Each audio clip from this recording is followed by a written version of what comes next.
There are games throughout history that have just come and gone. They were made during a certain time period and then just fell off the face of the earth. They were genuinely good games that deserved a lot more recognition than they received, but for one reason or another, it just never panned out, and as a result, they've been forgotten about. I've decided to start a series focusing on games that have been lost in time. These aren't genre-defining games, but they were games made with a lot of heart, and Cold Fear is one of those games. I guess you could call this the first edition of the Lost in Time series, and if learning about older, underappreciated and overlooked games is something that would interest you, feel free to subscribe and I'll keep it coming. This won't be like my usual videos, where I mainly focus on the atmosphere or tone of a game. This will be more of an in-depth look at the overall aspects of the game. But yeah, let's get into it. This is Cold Fear, Lost in Time.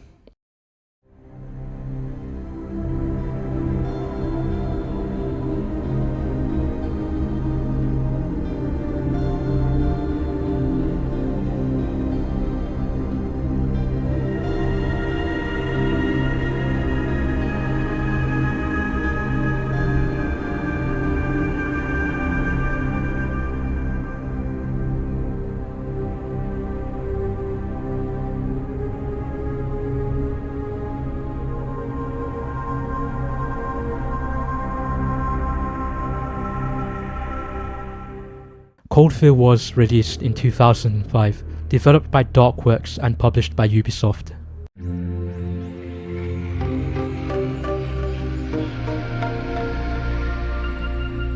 That takes me back.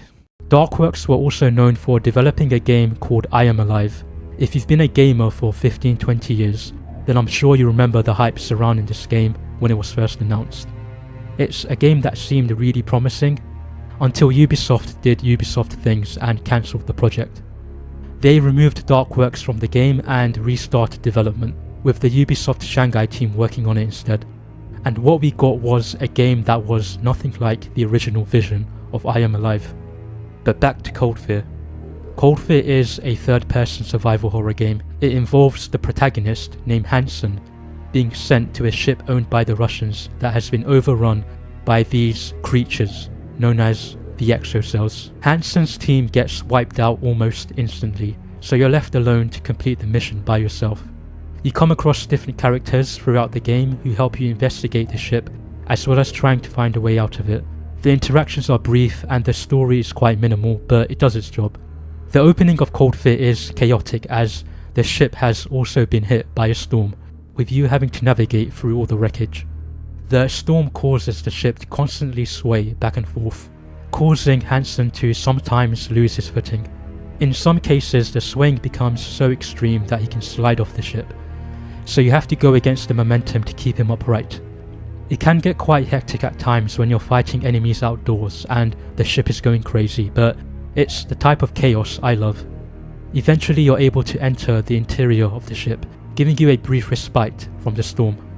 The majority of the game actually takes place inside the ship, which feels like a complete labyrinth. There are so many doors, so many rooms, so many areas you can explore, and there are no objective markers here. The game expects you to discover the locations yourself, which is what I prefer. The narrow hallways give it a suffocating feeling as there's not much room to move about, so if an enemy has you cornered, you're pretty much screwed. I personally loved exploring the ship. There's just an ambience to it I really loved. The fixed camera angles really gives everything a picturesque look. For example, you have the tilted angles which distorts the perspective a bit, combined with the ship swaying back and forth. It's small things like this which can really bring a game to life and give it some atmosphere and identity. The core gameplay loop involves you exploring the ship to investigate what exactly happened here. The cutscenes in this game are quite brief, so most of the lore is explained through picking up notes from dead bodies, which give you a detailed account of what has transpired. As you progress further into the ship, you'll come across locked doors, doors with missing parts, and so on. So you have to figure out a way to get past these obstacles and solve these environmental puzzles, and you do so by exploring the ship. It's a gameplay loop that's quite common in other survival horror games. But I like it because not only does it encourage a lot of exploration, giving you the freedom to explore whichever area you please, you also end up memorizing the entire layout, which feels like a small accomplishment in its own right. After playing Cold Fear for about an hour or two, I memorized the entire ship, and the efficiency in which I was able to navigate from point A to point B was due to the game having a gameplay loop that encourages you to figure out where to go, rather than being forced down a certain path. It's a game design that I feel has been lacking in the current generation of gaming, as a lot of games nowadays tend to hold your hand a bit too much. Now, I may be stupid, but I'm not that stupid where I need to be shown where to go all the time. At least I don't look stupid. None of you have seen my face, so there's no way you can tell. Hey, I saw that. Moving on, we then have the mechanics of Cold Fear. Let's start with the camera. As mentioned previously, Cold Fear mostly has fixed camera angles, with it switching to an over-the-shoulder style whenever you aim down the sight. The game has tank controls, by the way, so you cannot freely move the camera. The combination of the two camera styles works to both the benefit and the detriment of the game. Let's first talk about what I didn't like. Going from a fixed camera angle to an over-the-shoulder style can be jarring during combat. I've had multiple instances where Hansen doesn't aim at the enemy due to the fixed camera angle placing him in a weird position, causing me to aim in a completely different area from where I want to actually aim. Not only that, my other issue is that enemies sometimes attack you the literal second you enter the room. You have zero time to react, and I think that's due to the fixed camera angle restricting your vision. I managed to find my own solution, however.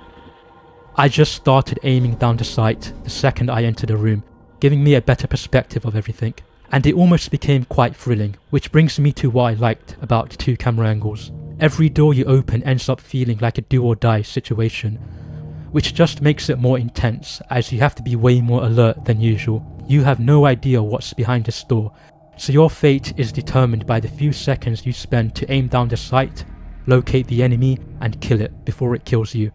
After playing Cold Fear for a while, I was able to use the two camera styles quite well.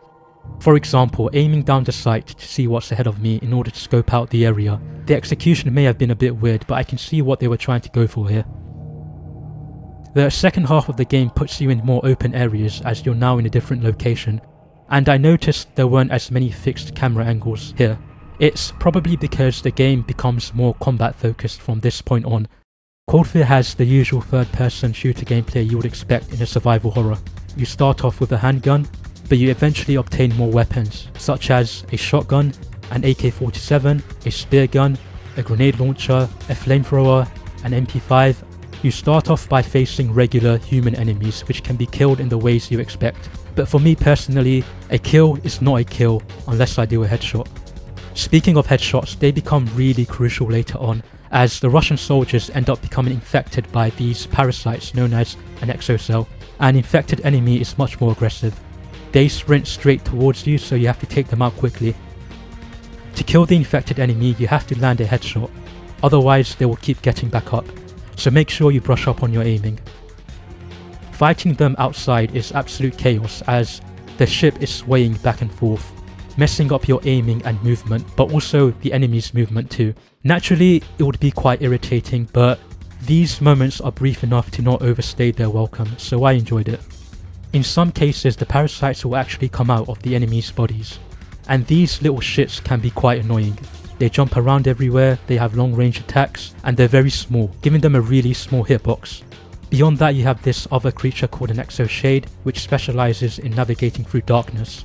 They can crawl on the ceiling, they do pretty big damage, and they can jump on you. It takes quite a lot of damage to kill them too, but they are manageable. You also have invisible enemies called exospecters. These invisible enemies have managed to jump me from all angles, but if you look closely you can see their footprints, which makes them pretty easy to handle. Just get a shotgun and blast away at them. There was also this thing right here. I don't know what it was, I don't want to know what it was, so I just shot all the barrels, killed it and carried on. Regarding the weapons, as mentioned previously, you have a variety of them. I'm somebody who likes to primarily use a handgun when playing a survival horror, with a shotgun being used for crowd control. But I did find myself using a combination of the other weapons to take out some of the enemies in the later game. For example, the spear gun is used to attract enemies to a specific location, holding them together. So I used the spear gun combined with the grenade launcher to take out the enemies in one fell swoop. With the second half of the game being in more open areas, I feel like it encouraged more variety with how you utilize your weapons, which I appreciate. The game did also have some unintentionally funny moments. For example, the soldiers actually shoot at the infected enemies too, so I stood there watching it all play out, but without hesitation they started shooting at me too, so I gave them a taste of their own medicine later on. There was another instance where an infected enemy was killed in slow motion and the soldier entered the room by doing an epic roll, only for me to kill him instantly. You're not the main character here, I am. There was also this other instance near the beginning of the game where there was an enemy who, like a complete dumbass, ran through the flames trying to attack me, only to die before he could reach me. I stood there really bewildered and confused, only for me to die by the flames too, and that's when I realized. The game has no saving. I lost all my progress. Well, let me clarify. Cold Fear has no autosaves or save points. You can only save the game if you reach certain checkpoints. The problem is that you have no idea when you'll reach these checkpoints. So if you die before then, you lose all your progress, almost giving the game a roguelike feeling.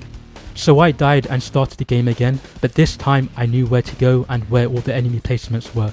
So I just straight up became the Terminator, efficiently killing every enemy I came across. Thankfully, however, the checkpoints are quite lenient at first. You will come across one every 20 minutes or so you just have to make sure not to die before then. I'm sure I can do that. Guess not. The second half of the game, however, does have a pretty big difficulty spike. The checkpoints start to become few and far in between, you have to run these gauntlets, and you go up against the more difficult enemies, so the stakes are even higher. Instead of preserving my ammo for the special weapons like I usually do, I instead used everything at my disposal, just so I can reach the next checkpoint before dying. So you might be thinking to yourself, all of this sounds pretty decent and the game doesn't seem half bad. But why does the thumbnail mention that the game had bad timing? It's simple. Cold Fear's biggest mistake was that it released 2 months after a game that is arguably known as the greatest survival horror game, Resident Evil 4. Resident Evil 4 was highly innovative and it perfectly reinvented the Resident Evil formula by switching to an over-the-shoulder camera style like Cold Fear, giving the game and the player a much larger scope and the opportunity to do so much more. It's a game that received 10s across the board, making it one of the highest rated games of all time to this day, and it's also one of my favourite games of all time. The problem with Cold Fear is that it released so close to Resident Evil 4, so people just chalked it down to it being a cheap copy or imitation.